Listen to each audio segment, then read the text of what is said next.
हमारे साथ इस वक्त हरियाणा भाजपा के प्रदेश अध्यक्ष ओम प्रकाश धनखड़ हैं। प्रदेश भर में पन्ना प्रमुख सम्मेलन चल रहे हैं और इसके साथ साथ अब 5 राज्यों के चुनाव भी हैं। तो किस तरीके से संगठन के कामकाज रहेंगे और इन चुनावों के अंदर किस तरीके से हरियाणा भाजपा जो है वो अपने तमाम कार्यकर्ताओं के साथ जो है जुटते हुए नजर आएगी।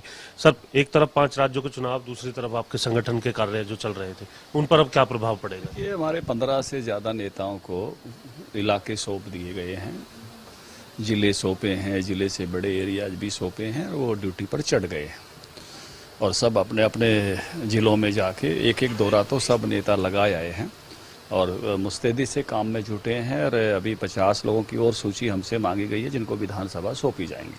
तो राजस्थान का मुख्य रूप से हरियाणा को काम दिया गया है और हमारा कार्यकर्ता बहुत अच्छा इलेक्शन मैनेजमेंट करता है। पीछे हिमाचल, उत्तराखंड, उत्तर प्रदेश सब जगह जब भी उसको ड्यूटी दी तो उसने अच्छा चुनाव प्रबंधन किया है। इस नाते हरियाणा के कार्यकर्ताओं में ड्यूटी लगाई गई है। मैं भी दौरा करके आया हूँ जितने जिले की 7 सीटों का। तो निश्चित रूप से राजस्थान में भारतीय जनता पार्टी की सरकार बन रही है। कुछ नेताओं की ड्यूटी मध्य प्रदेश में भी लगाई गई है, प्रमुख लोगों की, लेकिन बड़ा लोट जो है हरियाणा के कार्यकर्ताओं को राजस्थान पहुँचेगा और राजस्थान में भारतीय जनता पार्टी की विजय पताका इस बार बड़े आराम से, मैं कहूँगा कि लोग इतने दुखी हैं, नाराज हैं कांग्रेस के कुशासन से, तो निश्चित रूप से वहाँ कांग्रेस जा रही है और भारतीय जनता पार्टी आ रही है। संगठन में जो पन्ना प्रमुख कार्यक्रम आपके चल रहे थे, कितने हो चुके हैं और अभी कितने बाकी हैं और क्या उन्हें निरंतर रखा जाएगा अब चुनाव के चलते? बहुत ही, मैं कहूँगा कि हरियाणा के लिए ये लेवल चेंज वाला काम था कि हम बूथ तक जाते थे, बूथ से नीचे नहीं जा पाए थे। पहली बार हम पन्ना तक पहुँचे हैं और 74 पन्ना प्रमुख सम्मेलन हमारे कंप्लीट हो गए हैं, 16 केवल बचे हैं और इनको भी हम आने वाले समय में कंप्लीट कर लेंगे।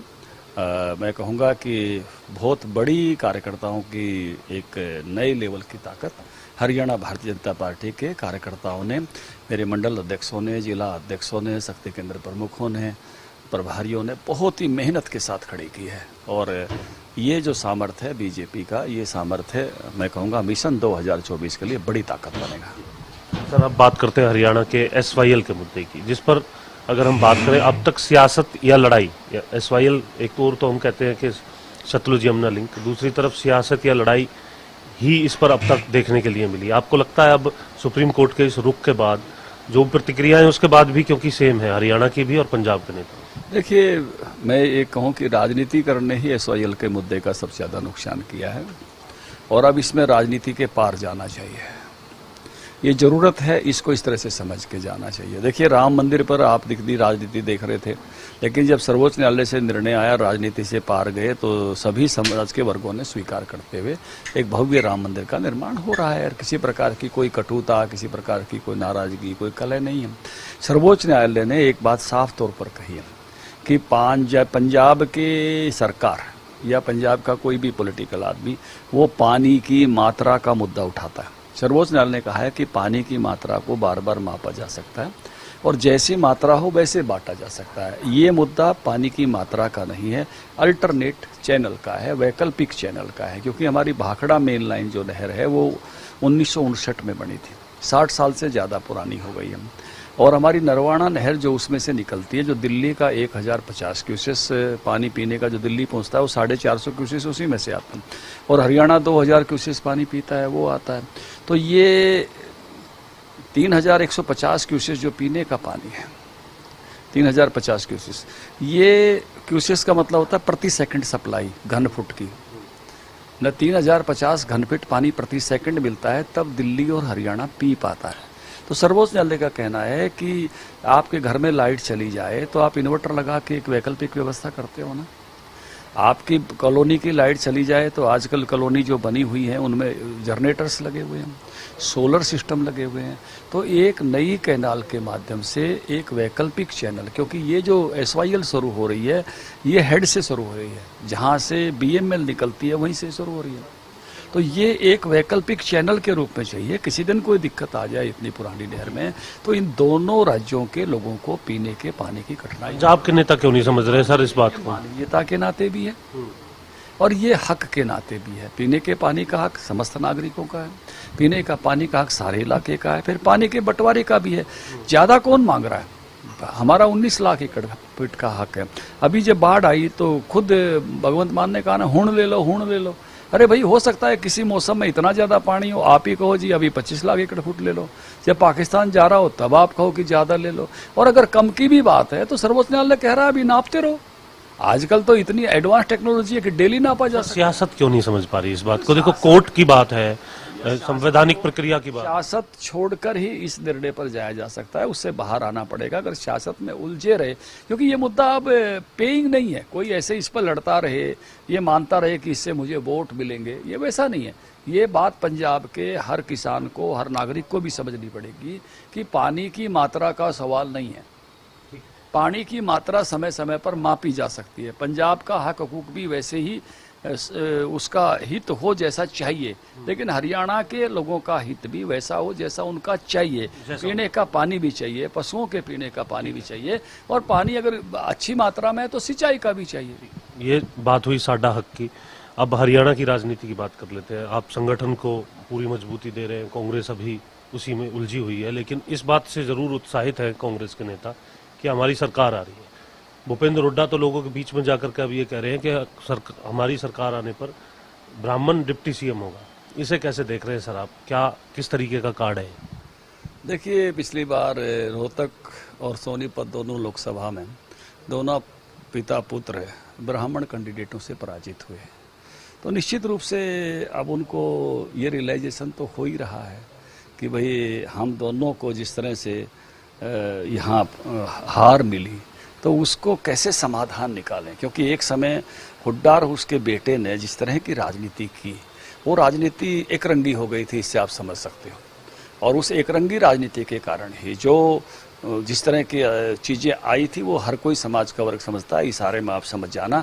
अब उसमें कैसे मैं बाकी चीज़ें जो छोड़कर आया था और छोड़कर जहाँ पहुँच गया था, कैसे जोड़ने के प्रयास करूं, इसके प्रयासों में है। लेकिन समाज सब समझता है, एक बार जब असलियत पता चल जाती है ना किसी की अंदर से क्या है, तो ये सबके ध्यान में आ जाता है। समाज के सभी वर्ग भूपेंद्र सिंह की असलियत को समझ चुके हैं, और इस प्रकार के जो खुद ही अभी कुछ नहीं है, उनके वादों की क्या कीमत है। आपको टैक्सी मिली नहीं है और आप सवारी बैठाने के वादे कर रहे हो, तो ये वादों में अभी कोई दम नहीं है। तो इस नाते से मैं कहूँगा कि केवल और केवल ये जिसको अपने हरियाणा में कहते हैं ना, कुछ लोगों को ख्याली पुलाव बेचने के चक्कर में है, लेकिन सारे समाज समझते हैं, सब वर्ग समझते हैं। और जिस प्रकार का निर्णय पिछले लोकसभा के चुनाव में लोगों ने देखा है, तो वो तो और अच्छे से समझते हैं। जातीय जनगणना की बातें हो रही हैं सर, और हमारे प्रदेश के अंदर इस तरीके के दावे किए जा रहे हैं नेता प्रतिपक्ष की तरफ से, कैसे देख रहे हैं आप? भैया, कहाँ साथ लेकर चले? पहले सवाल का और दूसरे सवाल का जवाब एक ही है। अगर साथ लेके चलते तो आज ये पंख दिखाने की जरूरत नहीं पड़ती कि कितने कलर के पंख हैं। जब नेता चलता है और वो सर्वजातीय होकर चलता है, सबका साथ, सबका विकास, सबका प्रयास लेकर चलता है, तो अलग अलग पंखों के कलर में बांटने की जरूरत लेकर नहीं चलता है।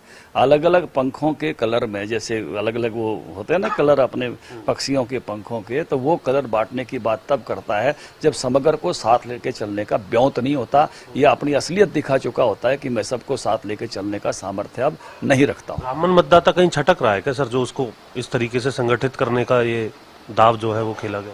अरे नहीं भाई साहब, पिछली बार दोनों जगह मजा चखाया है ना, तो इसलिए दोनों जगह जो स्वाद चखे हैं, उस चखे हुए स्वाद का कुछ निदान ढूंढ रहे हैं। तो आप उनको ख्याली पुलाव से ढूंढ रहे हैं, तो लोग भी तो सब बातों को समझते हैं, कौन इन ख्याली पुलाव में आने वाला है। आपने अपने राजनीतिक अनुभव से ये तो बता दिया कि भूपेंद्र हुड्डा क्या ढूंढ रहे हैं, ये भी बता दीजिए कि चौधरी बीरेंद्र सिंह क्या ढूंढ रहे हैं। देखिए, चौधरी बीरेंद्र सिंह जी जो है हर साल इस तरह का कार्यक्रम करते हैं जैसा उन्होंने कहा, और उनकी एक स्वाभाविक इच्छा, और जिसको मैं कहूँगा कि जो भी कोई भी जगह उनकी जगह राजनेता होगा तो निश्चित रूप से वो चाहेगा कि मेरी सीट कौन सी है, और गठबंधन के कारण से वो सीट जेजेपी पे गई। तो उनकी एक ये कथन कोई अस्वाभाविक कथन नहीं है, नेचुरल कथन है कि भी मुझे मेरी सीट वो महत्वपूर्ण तरीके से चाहिए, मेरी सीट मुझे चाहिए ही चाहिए। इस नाते से वो अपनी बात कह रहे हैं, उनको कहनी चाहिए पार्टी में, कि बाहर भी कह रहे हैं, पार्टी में भी कह रहे हैं, तो वो यही बात कह रहे हैं। शुक्रिया बात करने के लिए। तो ओम प्रकाश धनखड़ तमाम राजनीतिक घटनाक्रम पर अपनी प्रतिक्रिया देते हुए और सीधे तौर पर ब्राह्मण डिप्टी सीएम बनने को लेकर के एक बार फिर उन्होंने ये कहा है कि क्योंकि दोनों पिता पुत्र यानी कि सोनीपत लोकसभा और रोहतक लोकसभा दोनों जगह जो शिकस्त दी थी वो ब्राह्मण जो कैंडिडेट थे उनकी तरफ से दी गई थी, भाजपा की तरफ से दी गई थी, शायद इसलिए उन्हें ब्राह्मण की याद आ रही है। तो चलिए पंचकुला जितेंद्र, से बहुत कैमरामैन बलजीत के बहुत साथ। शुक्रिया आपका। तमाम जानकारी आपने साझा की, खास बातचीत आपने प्रदेशाध्यक्ष ओपी धनखड़ से की। हरियाणा बीजेपी प्रदेश अध्यक्ष ओपी धनखड़ से खास बातचीत हमारे स्टेट हेड ने की। खबरें अभी तक पर ओपी धनखड़ ने कहा कि राजस्थान के चुनाव पर उन्होंने कहा हरियाणा के कार्यकर्ताओं के चुनाव में ड्यूटी लगाई गई है, राजस्थान में बीजेपी की जीत होगी। ओपी धनखड़ ने यह दावा किया है। तो वहीं उन्होंने कहा कि कांग्रेस से सभी लोग दुखी हैं। ये खास बातचीत हमारे स्टेट हेड जितेंद्र चौधरी ने प्रदेशाध्यक्ष बीजेपी के प्रदेशाध्यक्ष ओपी धनखड़ से की, जहां पर उन्होंने कहा कि कांग्रेस से अब जनता दुखी हो चुकी है, राजस्थान में हरियाणा के कार्यकर्ताओं की ड्यूटी चुनाव में लगाई गई है।